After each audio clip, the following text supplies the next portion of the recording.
You can do 3 chickens and a bird dog. That's not hard. What's hard is that my yard is about the size of the stage before me, and all 4 of them live there. It's my greatest accomplishment.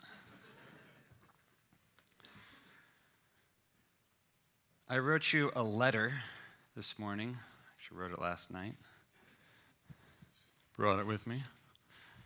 I'd like to read it to you at the risk of being one of those speakers that reads his speech.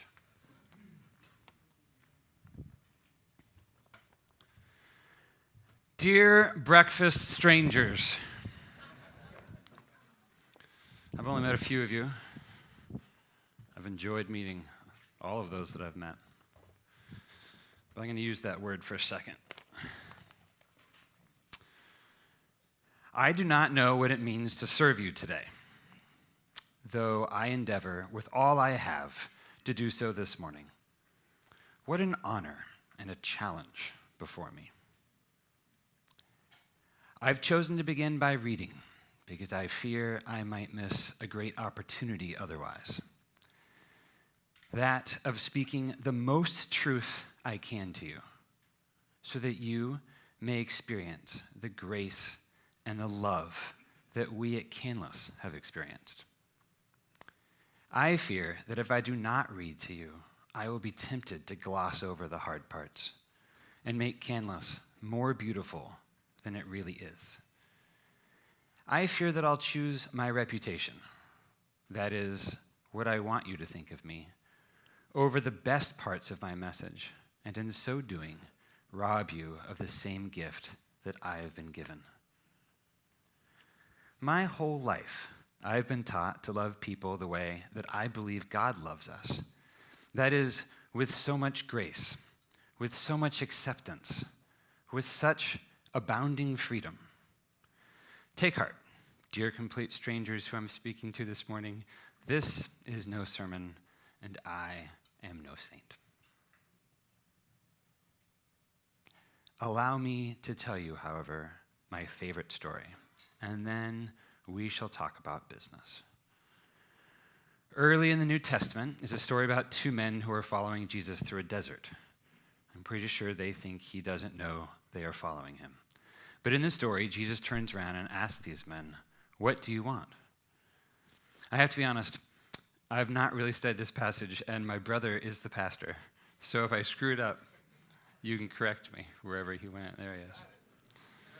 This morning in the hotel room, I even asked him, where exactly is this in the New Testament? He told me John, but I didn't rewrite the letter. In John, there is a story about 2 men who were following Jesus through the desert. I'm pretty sure they think Jesus doesn't know that they're following him. Jesus turns around and asks them, "What do you want?" I have to be honest, I have not studied the passage. I don't pretend to know what this means. But here's what I love. Jesus, who is also God in a desert, turns around and asks man, "What do you want?" And I hope he doesn't mind, but I have completely stolen that concept for our company. I believe it to be the operative question in all of business. I believe it to be the most important question in hiring or in interviewing new employees. I believe it to be the root of a strong marriage and a refuge of wisdom through the slings and arrows of parenting. I believe it is the beginning of this thing we call customer service, which is a long way of saying service and a sterile way of saying relationship. I also think I'm lousy at asking the question, and even worse at delivering what the answer to that question would demand of me. I run one of the best restaurants in the country.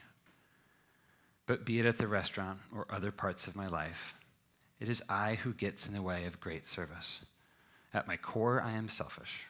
Perhaps we all inherently are. Often, to ease the pain of it, we call this preservation.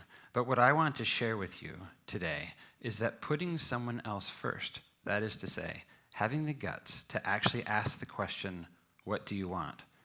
and follow through on the answer won't just preserve you, it will sustain and nourish you in a way nothing else can. This is what it is to love someone, to turn towards another and truly see them for who they are. This is what it is to care. At Canlis, we do not suffer those who want to talk about service and success without first doing the hard work of learning how to care. To this end, know that we are striving and flailing and failing and triumphing in small and great ways every day at Canlis. Know that we don't have the answers. Know that I'm no further down this journey than you are. At last, know that Canlis is nothing more than an invitation to consider what true relationship looks like. All my best. Mark.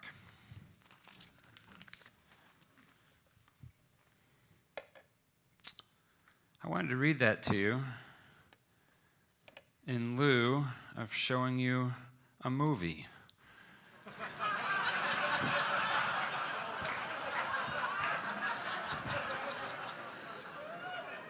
There's no healthy competition here. For the record, I normally speak with my younger brother, Brian, who I am filling in for this morning. I'm the sub. Matt is the brother who went off to Scotland. He's my older brother. He serves as the minister of our company. His business card used to say chaplain and whiskey consultant. That's true. Did you bring any of those? Yeah. Not only are we trying to enter into a relationship with our guests, but we have a world-famous whiskey collection. It helps to know a minister who knows everyone in Scotland when you're collecting rare bottles of single malt scotch. No, but it's true, actually, I'm not joking. Brian, my younger brother, who I run the company with, he was the one who should have been here. He was the one that produced that movie and said to me one day, hey, I'm going to go to Scotland, Matt's moving, and we convinced Mom and Dad for a couple $1,000s to produce like a 3-minute thing to put on YouTube, right? 3-minute thing to put on YouTube became a 3-year sort of appendage to both of my brother's lives. And I wish Brian were here either with us, the three of us, or he on stage, because he is worth listening to. I read you the letter instead of playing a film, not a Godspeed film, but one that shows you a little bit about Canlis.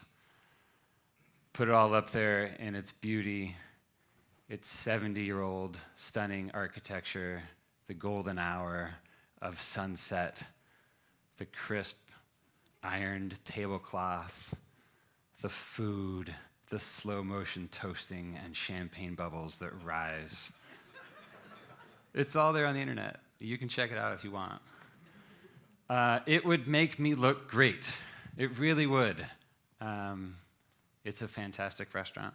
And I want to tell you, just to kind of get this going, a little bit about it, because I think it'll provide some context for where I'd like to go with this today. Has anyone dined at Canlis? We have one. My brother makes 2, 3, and 4. Just good humility check out there.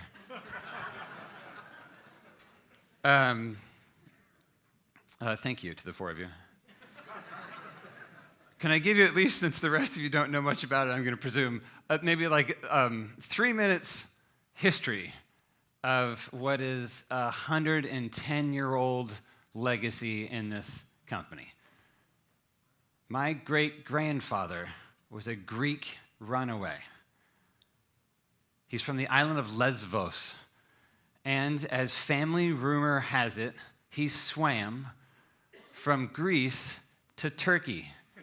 On Google Earth, the closest way to do that is 5.1 miles. With some further study, we think he probably hitched a ride on a fishing boat who was not willing to land in a foreign country and just sort of said, there you go, shore's that way. He hitchhikes all the way down to Cairo, and he gets a job at the Mina House, the Mina Hotel. The hotel's still there, by the way. And in 1908, our president, Teddy Roosevelt, coming off his presidency, decides to go on a safari, something that we haven't seen many presidents do since, but back then that was a thing, apparently. And he spends a year and a half traveling through Africa. But before that, he'd end up at the Mina House in Cairo to provision and to hire people. And he met our great-grandfather, who spoke a couple of languages and could cook. And he said, why don't you join? And he cooked or cleaned animals or taxidermied them and stuck them in New York City's museum, where they all are currently, many of them. And then he ends up coming to the United States, probably through Ellis Island or something, and meets our great-grandmother, who was Lebanese. And they would open a restaurant in 1910 called the Seafood Palace, a name we happily leave in the past. I don't know if any of you ever opened a restaurant, but that's not a good name for one.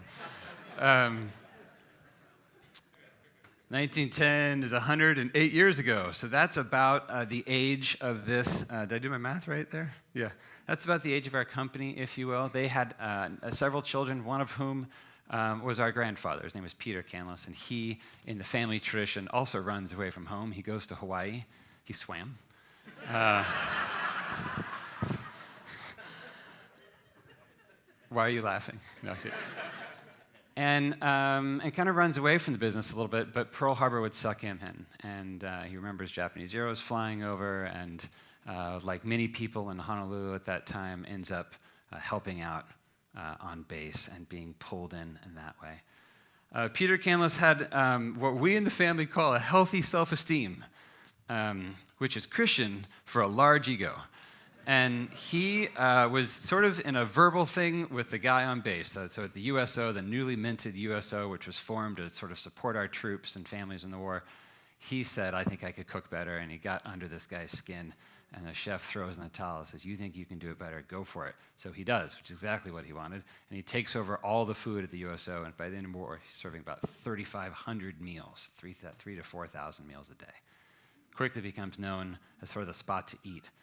And immediately after the war, opens a restaurant on a tiny little beach called Waikiki, 1946, 1947. And he hires all Japanese women to be the servers. I don't know if you were around in Honolulu in 1946, but we had a lot of emotion, a lot of sentiment. And he, being the son of an immigrant, wanting to do things differently and make a name for himself, decides that this is going to be how he puts his stamp, his mark on the industry. He wanted it the world's greatest restaurant. He even wrote it on the matchbook. World's most beautiful restaurant, right? And he does it by hiring these women. So men, this was a man's job in the 40s. Women, you didn't do this a whole lot. Typically, it was a white man's job, better if you were from Europe and had a nice accent. In the 40s, in fine dining, most of the restaurants looked like what you're sitting in.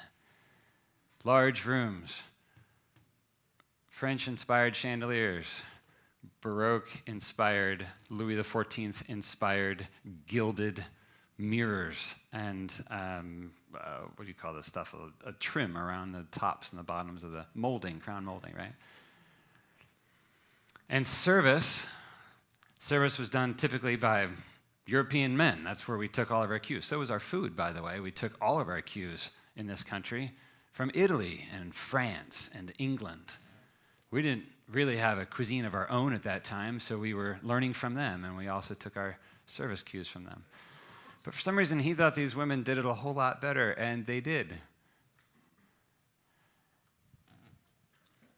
They practiced a hospitality that few had seen at the time. There was a warmth and a welcome.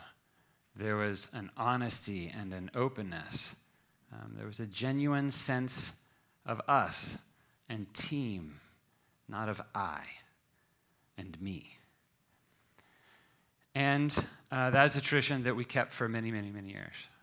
In the 90s, we would actually leave part of that tradition behind. We didn't have Japanese servers in kimonos anymore, but we took the kimono silk, we sewed it on the inside of the suits, and even today, all of the women who work in our restaurant still have that as a symbol of where we learned hospitality in the early days. Fast forward to 1977. Our grandfather passed away of lung cancer, and my parents were reluctant inheritors of the business.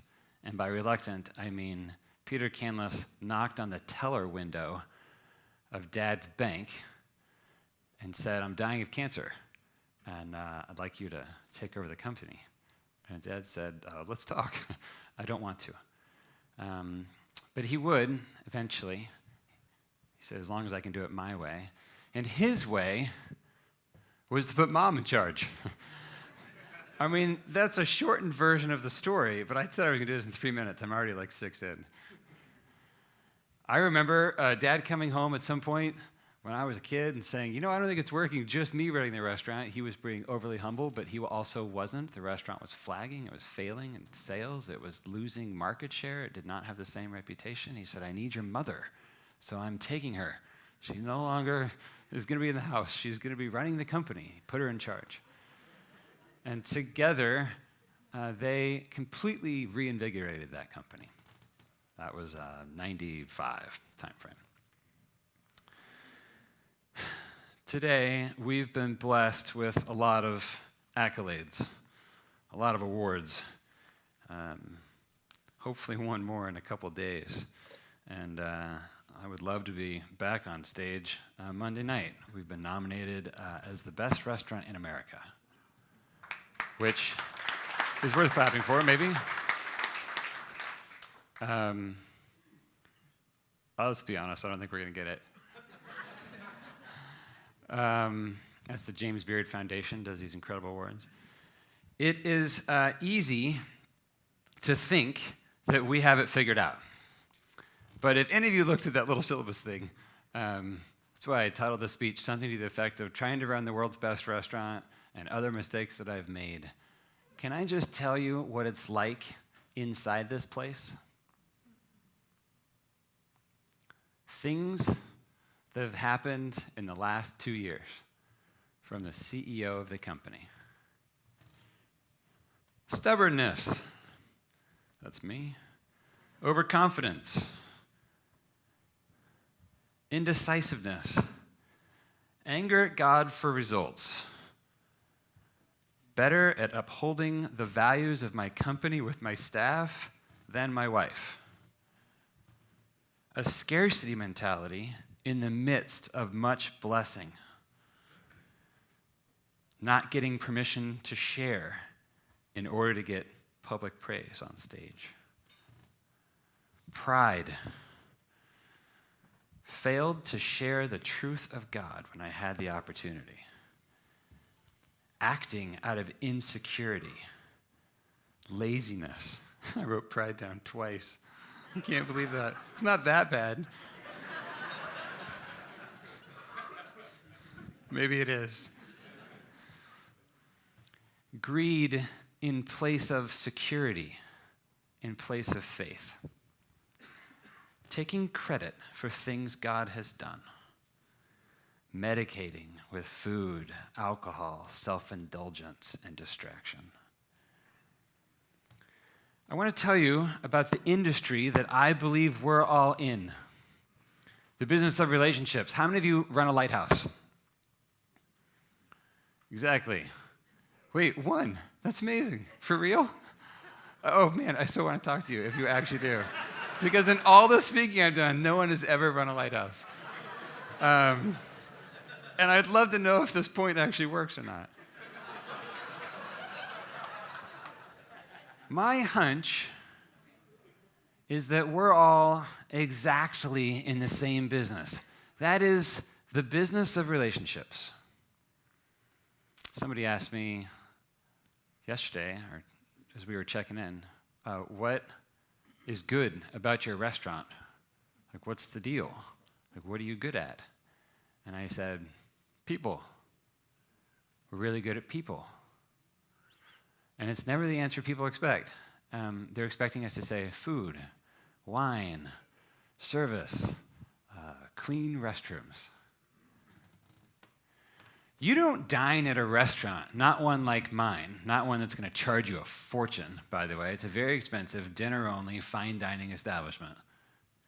You don't dine there for the food. You don't dine there for the service.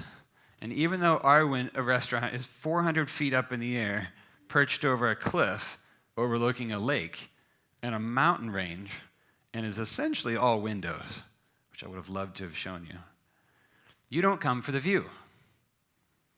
I know this about you, even though you are strangers to me. Do you know why you come? You come, by and large, because tonight needs to matter. Tonight deeply needs to matter.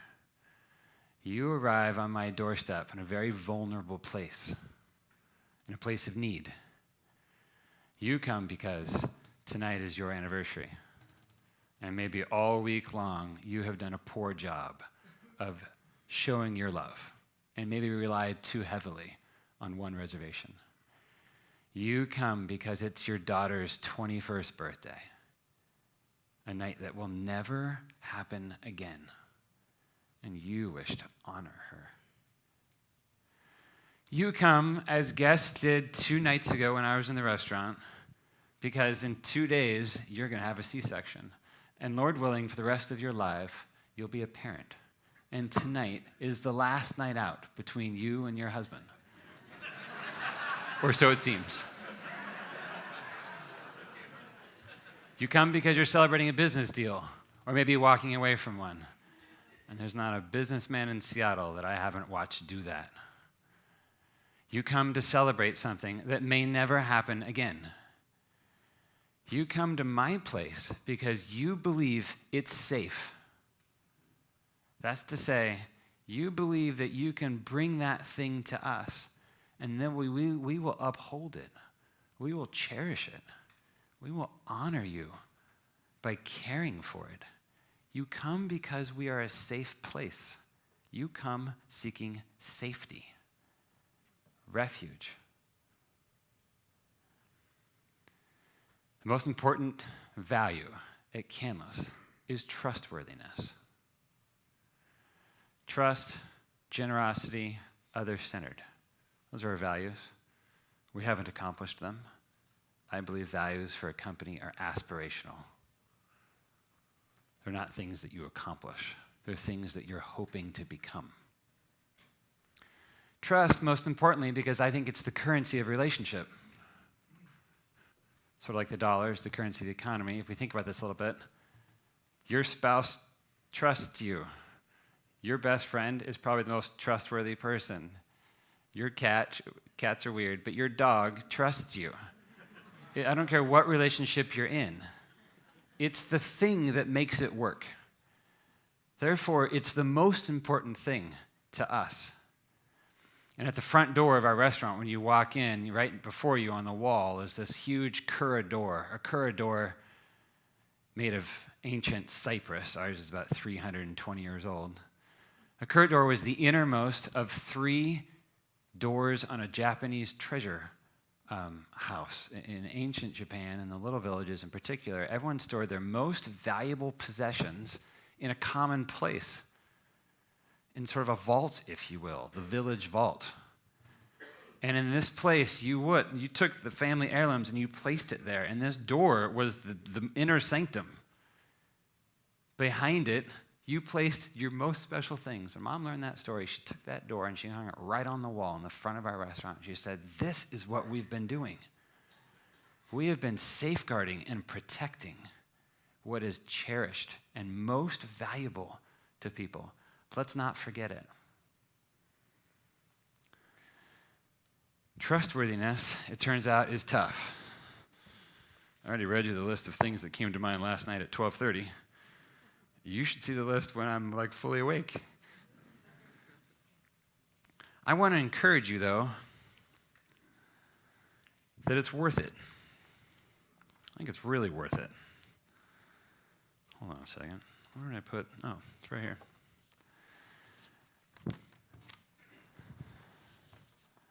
The back of this letter, I had some notes. I'm going to read them. How many of your companies have a mission statement? Show of hands. Okay? Does anyone know what a mission does? Why do you have a mission statement? Shout it out. I have a mission statement because this. Takes you in the same direction, gives clarity. So, who said purpose? Right? Purpose answers the question, what are we here to do? Right? In the military, I was very fond of that question because you get woken up in the middle of the night and told to bring your bags, and you don't even know what you're doing. And helicopters are rotating, and you got all things, and the first question you ask, what are we here to do? Our job was to go into jungles and put red dots on people's foreheads. I didn't do that, but I sort of helped do that. Your company has a purpose. Ours we're working on. We're restating it. I want to try it out on you. It's to inspire the world to turn towards one another.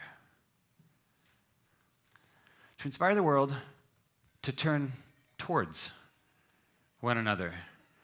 What you don't know about my job is that I really don't want to see you coming in the front door of the restaurant, needing for tonight to be the greatest meal of your life, having read all these expectations about how we're just going to surpass every dream you've ever had. Every night I meet a guest who has waited their entire lives for a reservation in my restaurant. It is an impossible expectation. And I'm an introvert. And I've worked all day, and then at 5:30 we open the doors. I do not want to talk to you. I want to hide. I want to go home and be with my children. I do.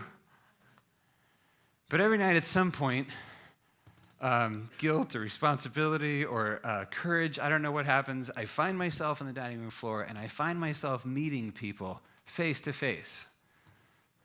In a second, you're about to see how that film last night and what I'm saying are basically the exact same thing. And face to face, I get known, and I have space to know others. And this gives me life. It gives me energy. It is encouraging to me in the depths and the slings and arrows of running a company. Nothing allows me to forget my troubles like being face to face with someone else. Nothing allows me to forget my email like coming and being with you, being present with you, just making space for the other. It doesn't always go well. There's this weird thing in restaurants where you think you have to break your way through the maitre d'. I don't know if any of you have ever done this. I'm sure you haven't. But you have. You come in this needy state, this really wanting for tonight to matter. You want the best table. You want the person you're with to know that you have planned ahead and orchestrated it and made special. And here we are, this barrier between you and a great evening. And you come in wanting me to know this, but you're not always the most adept at expressing yourselves. You are hungry, tired, needy, been sitting in traffic, thirsty, and now you're communicating to a stranger, some kid who has ultimate supreme power over your most important evening. This is how we meet, people. It's not the best, and I often rub against the narcissism and the selfishness and the arrogance of others, and it angers me. This is how we start. That's not your problem. That's mine. Particularly because I run a company where we believe trust is the number one thing. And here, just like this, I've been set against you. My heart has been set against you. And my desire is to do this, is to turn away from. Maybe I might don't do it physically, but maybe I turn this away from. Maybe I shut you off just a tiny bit. Maybe I say, this place is not safe. It is not safe to be vulnerable here. It is not safe to be seen by you. Maybe I turn away from a little bit. I have 105 employees whose whole job it is just to serve dinner. And the leader, standing at the front door, is turning away from the guests. This is problematic. Have any of you ever studied hospitality? The root of that word, does anyone know the Latin of hospitality? Hospitalitas. It's not drinking rosé on the back patio with your friends, folks. Hospitality implies caring for a stranger. It comes from a time when people were traveling down roads, had no place to stay. They knocked on a door. You opened it, and he said, or she said, I need a place to stay. It was implied that you take them in. It was a huge piece of pride. It was a huge piece of culture in almost every country in the world. You took them in. You often fed them. They slept in your home. This is before bonus rooms and guest cottages in the backyard. You weren't preparing for them. You didn't make an extra big bowl of mashed potatoes. They're now taking food that was made for your children, grown on your land. And they won't eat it, your children. The stranger will. The smelly, bearded foreigner who doesn't look like you, probably doesn't have your same race or religion if they've traveled from a far way away. They are not like you. They are not from your tribe. They may offend you. You may not like what they bring to you. But the knock was on your door. There's nothing you could have done to prevent this. You were just inside, cooking dinner. You were out of control in this sense. And may I remind you, we all are all the time. The knock comes to your door. You are not called to be prepared for it. You are called to respond well. And in my job, I live in this crucible of responding or trying to respond well. I actually do it poorly all the time. Do you know in the northern areas, like Celtic world, it didn't just imply to allow a stranger in and to care for him. There was even a higher calling. If the next knock on the door was, hey, we're looking for that guy you just let in, and they have pitchforks and torches. In Scotland and parts of Ireland and the Celtic culture, you didn't just care for them, you defended them to the death. Think about that for a second. Not only are they sleeping on your floor next to your wife and 9 daughters, not only have they just eaten all your food, but now someone else wants at them. And you stand in the breach and you say, over my dead body. This is hospitality. This is our legacy modeled throughout the scriptures for us. I work in a restaurant, so it's really obvious. I have a hunch that in your worlds, you run into this every day. Last night you watched a pleasant video, the rolling hills of Scotland, the end of the road on B999. There, the Highland coos stare at you for 30 uninterrupted seconds before they slowly turn away and gaze into the river Ithen as trout rise, right? Granny Wallace peers from her manse view. Did you guys catch that? It said manse view. He lived in the manse. Granny Wallace's house just looked right into their windows. And you think to yourself, that's not me. That's Scotland. And you look at me and you think, I don't run a restaurant. I run a big old company or something. Sure you do. The guests that I serve are the same ones you're serving. Your clients, your customers, guess what they want? They want to trust you. They want relationship. That means you need to be trustworthy. That means all of your staff need to be trustworthy. In order for that to happen, they're going to have to see that done well. The damning thing about being a leader is that we must be people worth following. You've felt this, haven't you? It's vulnerable. It's horribly vulnerable. Just the same way as a knock at the door is vulnerable. Here's what I wrote. Our mission is to inspire the world to turn towards one another. It's a strategy we use to run a restaurant. A restaurant we'd like to make the best in the world. But we are not that. We are not the best in the world. In fact, we're nowhere on the list and there is one. We're not on it. Of the 100 best restaurants, I'm not even 101. So every day I show up to work exposed. My staff, my guests, everyone knows what we're trying to do. We're not secretive about it. But we're not there yet. Not last night. Probably not tonight. And worse, I've been at this for 15 years now. At some point, people are going to be like, dude, maybe you should consider another goal. And if what I accomplished in my life mattered most, I think they'd be right. But it doesn't matter most. Who I'm becoming matters most. As it turns out, failing every day to do something is one hell of a crucible for forming me into the man I hope to become. It's also the first step in leadership. We all fail. Someone must show us how to do it well. Your job is to fail well in front of your people.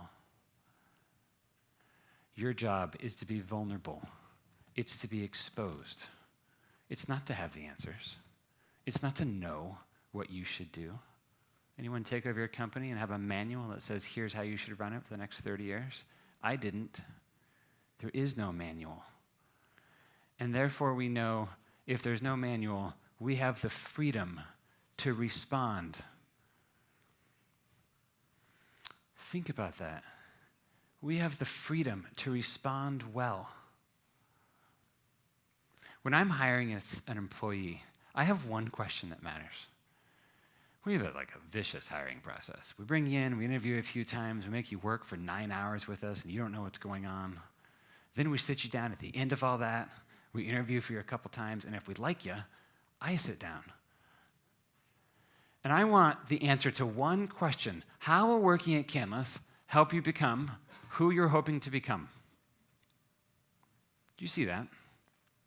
How will working at Canlis help you become who you're hoping to become? How dare we ask any other question? I can say that because I used to ask other questions. Who is not what. You want to be a doctor or a leader or a lawyer? I don't care. I can't influence that. I just run a restaurant.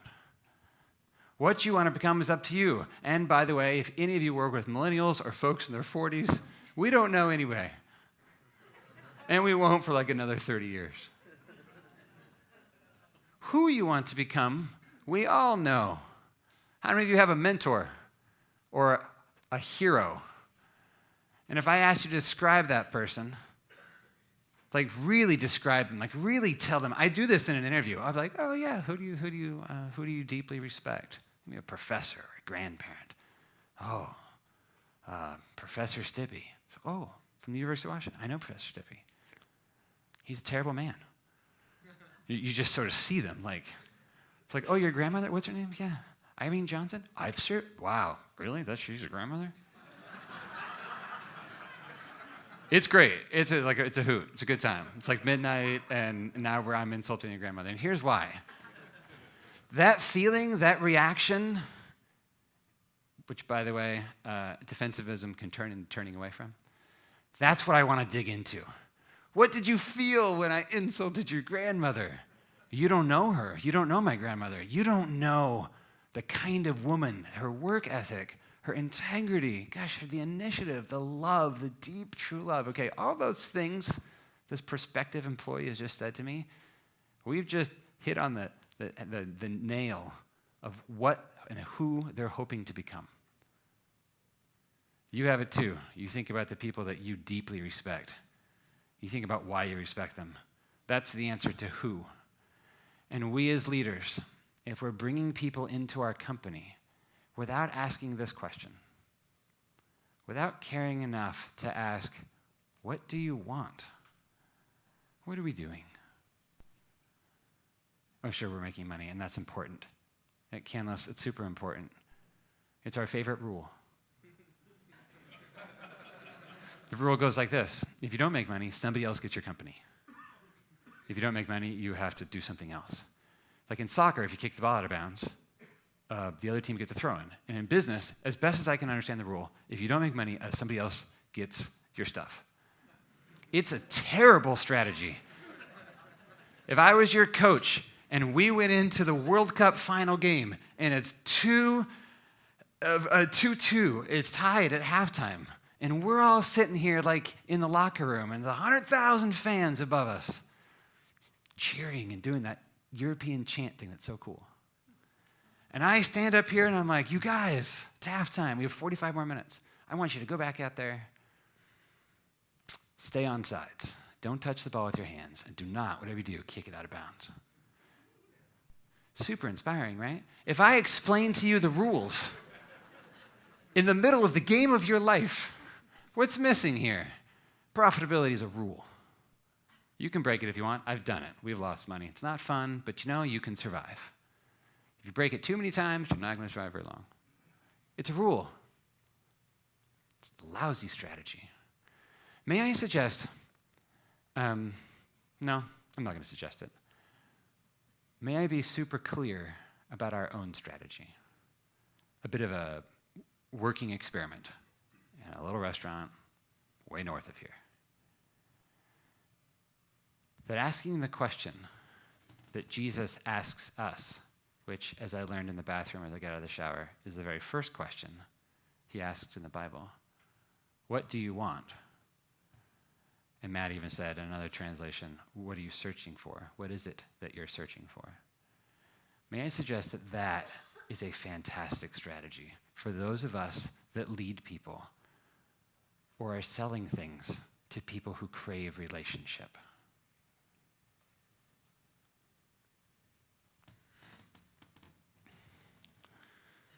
It's not easy to do.